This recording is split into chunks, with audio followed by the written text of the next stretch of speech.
ವೀಕ್ಷಕರೇ, ಈಗ ನೀವು ಬರೆದಿರುವಂತಹ ಪತ್ರಗಳನ್ನು ಓದುವಂತಹ ಸಮಯ. ನಿಮ್ಮ ಪತ್ರದ ಮೂಲಕ, ನಿಮ್ಮ ಕಣ್ಣ ರೇಖೆಯ ಮೂಲಕ ನಿಮ್ಮ ಸಮಸ್ಯೆಗಳಿಗೆ ಪರಿಹಾರ ಏನು ಅನ್ನೋದನ್ನು ಗುರುಜಿಯವರು ಈಗ ತಿಳಿಸ್ಕೊಡ್ತಾ ಹೋಗ್ತಾರೆ. ಹಾಗಿದ್ರೆ ಬನ್ನಿ ಈಗ ಪ್ರಾರಂಭ ಮಾಡೋಣ. ಚಕ್ಷುರ್ಮತಿ ವಿಭಾಗ. ಗುರುಜಿಯವರು ಕಳಿಸಿರುವಂತಹ ಫೋಟೋ ಹೀಗಿದೆ. ಈ ಪತ್ರವನ್ನು ಮೇರಿ ನಿರ್ಮಲಾ ಅವರು ಮೈಸೂರು ಉದಯಗಿರಿಯಿಂದ ಬರೆದಿದ್ದಾರೆ. ಗುರುಜಿ, ಪೂಜ್ಯ ಶ್ರೀ ಆನಂದ್ ಗುರುಜಿ ಅವರಿಗೆ ಮೇರಿ ನಿರ್ಮಲಾ ಮಾಡುವ ಕೋಟಿ ಕೋಟಿ ನಮಸ್ಕಾರಗಳು. ನೀವು ನಡೆಸಿಕೊಡುವ ಮಹರ್ಷಿವಾಣಿ ಕಾರ್ಯಕ್ರಮವನ್ನು ತಪ್ಪದೇ ನೋಡುತ್ತಿರುತ್ತೇನೆ. ನಾನು ಹಿಂದೂ ಧರ್ಮವನ್ನು ಬಹಳ ನಂಬಿದ್ದೇನೆ. ಗೊರವನಹಳ್ಳಿಯಲ್ಲಿ ನಡೆದ ಕಾರ್ಯಕ್ರಮವನ್ನು ಅಲ್ಲಿಗೆ ಬಂದು ನೋಡಿದ್ದೇನೆ. ನನ್ನ ಹೆಸರು, ಇದು ಬಹಳ ವಿಶೇಷ, ಕ್ರೈಸ್ತ ಧರ್ಮದ ಈಕೆ ಗೊರವನಹಳ್ಳಿಗೆ ಆ ಒಂದು ಜನಜಾತ್ರೆ ನಡೆದಂಥ ಗೊರವನಹಳ್ಳಿ ಅಂದರೆ ಮೈ ರೋಮಾಂಚನವಾಗುತ್ತೆ. ಯಾಕೆಂದರೆ ಆ ಸನ್ನಿವೇಶ, ಅಲ್ಲಿಗೆ ಬಂದು ಈಕೆ ಆ ಒಂದು ದೃಶ್ಯವನ್ನು, ತಾಯಿಯ ದರ್ಶನವನ್ನು ಮಾಡಿದ್ದಾರೆ ಅಂದರೆ ನಿಜಕ್ಕೂ ಅದು ಇಲ್ಲಿ ನಾನು ಧರ್ಮ ಅನ್ನೋದಕ್ಕೆ ಇಷ್ಟಪಡೋದಿಲ್ಲ. ಒಂದು ಅಗೋಚರವಾಗಿರೋ ಶಕ್ತಿ ಇದೆ ಅಂತ ನಂಬಿರುವಂತಹ ಒಂದು ಮನಸ್ಥಿತಿಗೆ ನಾವು ಸಂತೋಷ ಪಡಬೇಕಾಗತ್ತೆ. ಯಾಕೆಂದರೆ ಅಗೋಚರವಾಗಿರೋ ಶಕ್ತಿ ಇದೆ ಅನ್ನೋದನ್ನಷ್ಟೇ ನಾವು ಪ್ರಧಾನ ನಂಬೇಕಿಲ್ಲ. ನಾವು ಹಿಂದೂ, ಅವರು ಕ್ರೈಸ್ತ, ಇನ್ನೊಬ್ಬರು ಮುಸ್ಲಿಂ, ಇದೆಲ್ಲ ಮುಖ್ಯ. ಮನುಷ್ಯ ಬದುಕಬೇಕಾದ್ರೆ ತನ್ನ ಬದುಕಿನಷ್ಟು ದಿನಗಳ ಕ್ಷಣ ಒಂದು ಅಗೋಚರವಾಗಿರೋ ಶಕ್ತಿ, ಒಂದು ಭಗವಂತ, ಒಂದು ಶಕ್ತಿ ಇದೆ. ಆ ಶಕ್ತಿ ನಮ್ಮನ್ನು ನಡೆಸ್ತಾ ಇದೆ. ಆ ಶಕ್ತಿ ಹಿಂದೆ, ಆ ಶಕ್ತಿಯ ನೆರಳಲ್ಲಿ ನಾವು ಬದುಕಬೇಕು ಅನ್ನೊಂದು ಮನಸ್ಸನ್ನು ಯಾರು ತಂದುಕೊಂಡ್ರು ಸಹಿತ, ಯಾವ ಧರ್ಮದವರು ತಂದುಕೊಂಡ್ರು ಸಹಿತ ನಾವು ನೆಮ್ಮದಿಯಾಗಿರ್ಬೋದು, ಸಂತೋಷವಾಗಿರ್ಬೋದು. ಹೇಳು ಮಗು. ನನ್ನ ಹೆಸರು ಮೇರಿ ನಿರ್ಮಲಾ. ನನ್ನ ಪತಿಯ ಹೆಸರು ರಮೇಶ್. ನನಗೆ 21 ವರ್ಷದ ಮಗಳಿದ್ದಾಳೆ. ನಾನು ಕ್ರೈಸ್ತ ಧರ್ಮದವಳು, ಹಿಂದೂವನ್ನು ವಿವಾಹವಾಗಿದ್ದೇನೆ. ನಾನು ತಿಳಿಯಪಡಿಸುವುದೇನೆಂದರೆ, ನನ್ನ ಅಣ್ಣ ಕಳೆದ ವರ್ಷ ಸಾಯುವ ಮುನ್ನ ನನ್ನ ಮನೆಯ ಕಿಟಕಿಯ ಬಳಿ ಕಾಗೆಯೊಂದು ಬಂದು ಕುಕ್ಕುತ್ತಿತ್ತು.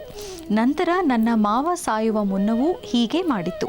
ಈಗ ಪುಟ್ಟ ಪಕ್ಷಿಯೊಂದು ಹೀಗೆಯೇ ಮಾಡುತ್ತಿದೆ. ಏಕೆ ನನ್ನ ಜೀವನದಲ್ಲಿ ಹೀಗೆ ನಡೆಯುತ್ತಿದೆ ಎಂದು ಗೊತ್ತಾಗುತ್ತಿಲ್ಲ. ಈ ಬಗ್ಗೆ ನನಗೆ ಹೆದರಿಕೆ ಇದೆ. ದಯವಿಟ್ಟು ಈ ಸಮಸ್ಯೆಗೆ ಪರಿಹಾರ ತಿಳಿಸಿ ಅಂತ ತಿಳಿಸಿದ್ದಾರೆ ಗುರುಜಿ. ಇದು ಕಾಕತಾಳಿ ಎಂಬಂತಲೂ ಇದೆ. ಕೆಲವು ಸರ್ತಿ ಕೆಲವು ಗ್ರಹಗತಿಗಳು, ಕೆಲವು ನಕ್ಷತ್ರಚಾರ ಪ್ರಕಾರ ಮುನ್ಸೂಚನೆ ತಿಳಿಸುವಂತಹ ರೀತಿಯೂ ಹೌದು. ಹಾಗೆ ಈಗ ಆಗ್ತಾ ಇರ್ತಕ್ಕಂಥದ್ರಿಂದ ಮುಂದೆ ಏನು ಅನಾಹುತ ಆಗ್ಬೋದೋ ಅನ್ನೋ ಭಯದ ವಾತಾವರಣ ನಿಮಗಿದ್ರೆ, ಪ್ರಸ್ತುತ ತಾವು ಕಳಿಸಿರ್ತಕ್ಕಂತಹ ನಿಮ್ಮ ಕಣ್ಣಿನ ರೇಖೆ, ಈ ರೇಖಾ ನಕ್ಷತ್ರಚಾರ ಪ್ರಕಾರ ಖಂಡಿತವಾಗಲೂ ಹೇಳ್ತೇನೆ, ನೀವು ಭಯಪಡಬೇಡಿ. ನೀವು ಮಾಡಬೇಕಾಗಿರತಕ್ಕಂಥದ್ದಿಷ್ಟೇ, ಹತ್ತಿರದಲ್ಲಿರ್ತಕ್ಕಂಥ ಆಂಜನೇಯ ಸ್ವಾಮಿನ ಅಂದರೆ ಹನುಮನ ಆಲಯಕ್ಕೆ ಹೋಗಿ 9 ಮಂಗಳವಾರ ನೀವು ಸ್ವಾಮಿಗೆ ಒಂದಿಷ್ಟು ಕೇಸರಿ, ಬೆಣ್ಣೆ, ವಿಳೆದೆಲೆ, ಬಿಳಿ ಎಕ್ಕದ ಹೂವು, ಕೇಸರಿ, ಬೆಣ್ಣೆ, ವಿಳೆದೆಲೆ, ಇದನ್ನು ಹನುಮನ ಆಲಯಕ್ಕೆ ಹೋಗಿ ಕೊಟ್ಟು ಪ್ರಾರ್ಥನೆ ಮಾಡಿ.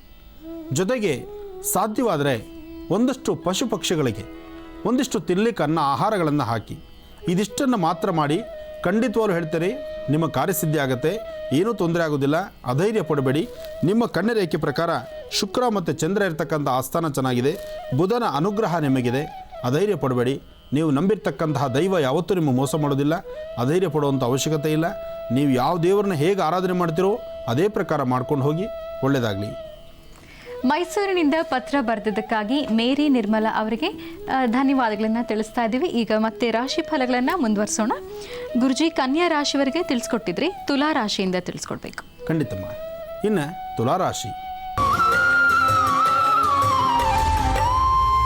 ತುಲಾರಾಶಿಯಲ್ಲಿರ್ತಕ್ಕಂಥವ್ರು, ರಾಶಿ ನಕ್ಷತ್ರಚಾರ ಪ್ರಕಾರ ತುಲಾರಾಶಿಯಲ್ಲಿರ್ತಕ್ಕಂಥವರಿಗೆ ಇವತ್ತಿನ ಕೆಲಸ ಕಾರ್ಯಗಳಲ್ಲಿ ಸಾಕಷ್ಟು ಲಾಭ ಇದೆ. ಮನಸ್ಸಿಗೊಂದಿಷ್ಟು ಶಾಂತಿ, ನೆಮ್ಮದಿ ಇದೆ.